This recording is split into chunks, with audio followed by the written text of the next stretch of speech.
गुरुभ्यो नमः। हरिः ओम।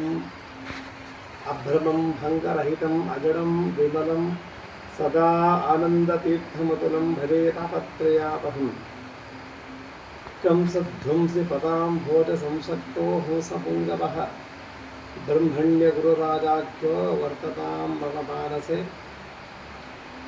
समुत्सार्य तमस्तोमं सन्मार्गसम्प्रकाश्य च सदा विष्णुपदासक्तं सेवे ಬ್ರಹ್ಮಣ್ಯ ಭಾಸ್ಕರಂ. ಈ ದಿವಸ ಮಹಾಮಹಿಮರಾಗಿರ್ತಕ್ಕಂತಹ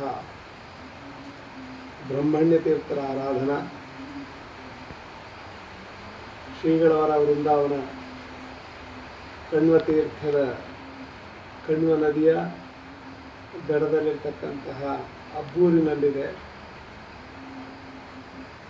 ಪುರುಷೋತ್ತಮ ತೀರ್ಥರ ಶಿಷ್ಯರಾಗಿ ಮತ್ತು ಮಹಾಜ್ಞಾನಿಗಳಾಗಿರ್ತಕ್ಕಂತಹ ವ್ಯಾಸರಾಜ ಗುರು ಸಾರ್ವಭೌಮರ ಗುರುಗಳಾಗಿ ಅವರಿಗೆ ಆಶ್ರಮವನ್ನು ಕೊಟ್ಟಂಥವರಾದಂತಹ ಅವರನ್ನು ಲೋಕಾರ್ಪಣೆ ಮಾಡಿದಂತಹ ಕೀರ್ತಿ ಬ್ರಹ್ಮಣ್ಯ ತೀರ್ಥರಿಗೆ ಬಂದಂಥದ್ದು. ಮಹಾಮಹಿಮರು.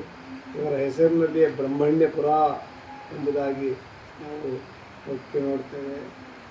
ಇವರು ಸ್ಥಾಪನೆ ಮಾಡಿದಂತಹ ಆ ಪ್ರಾಣದೇವರು ಕೂಡ ಆ ಊರಿನಲ್ಲಿದೆ. ಶ್ರೀಪಾದರಾಜರು, ವ್ಯಾಸರಾಜರು, ಬ್ರಹ್ಮಣ್ಯ ತೀರ್ಥ ಮೂರೂ ಜನ ಸೇರಿ ಮಾಡಿದಂತಹ ಪ್ರಾಣದೇವರ ಊರು ಆ ಬ್ರಹ್ಮಣ್ಯಪುರದಲ್ಲಿದೆ ಅನ್ನೋ ವಿಚಾರ ಹೇಳಿದ್ದೀವಿ.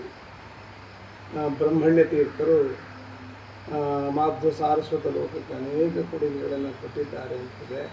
ಅದರಲ್ಲಿ ಮತ್ತು ಜಯತೀರ್ಥರ ಮೇರುಕೃತಿ ಆಗಿರ್ತಕ್ಕಂತಹ ತತ್ವಪ್ರಕಾಶಿಕ ಎಂಬ ಗ್ರಂಥಕ್ಕೆ ವ್ಯಾಖ್ಯಾನ ಬರೆದಿದ್ದಾರೆ ಎನ್ನಲಾಗಿದೆ. ಅದು ಅಷ್ಟು ಉಪಲಬ್ಧವಾಗಿದೆ, ಉಪಲಬ್ಧವಿಲ್ಲ, ಸಂಶೋಧನೆ ಮಾಡಬೇಕಾಗಿದೆ. ಅಂತೂ ಇದೆ ಅನ್ನುವಂತಹದ್ದನ್ನೇ ಇಟ್ಟುಕೊಂಡು ಅವರು ಮಹಾ ಗ್ರಂಥಕಾರರು ಎಂಬುದಾಗಿ ಚಿಂತನೆ ಮಾಡಿದರೆ ಅವರ ಅನುಗ್ರಹ ನಮಗೆ ಆಗ್ತದೆ ಅಂತ ತಿಳ್ಕೊಳ್ಳೋಣ. ಇಂತಹ ಬ್ರಹ್ಮಣ್ಯ ತೀರ್ಥರ ಅನುಗ್ರಹ ಎಲ್ಲರಿಗೂ ಆಗಲಿ. ಶ್ರೀಕೃಷ್ಣ ಅರ್ಪಣಮಸ್ತು.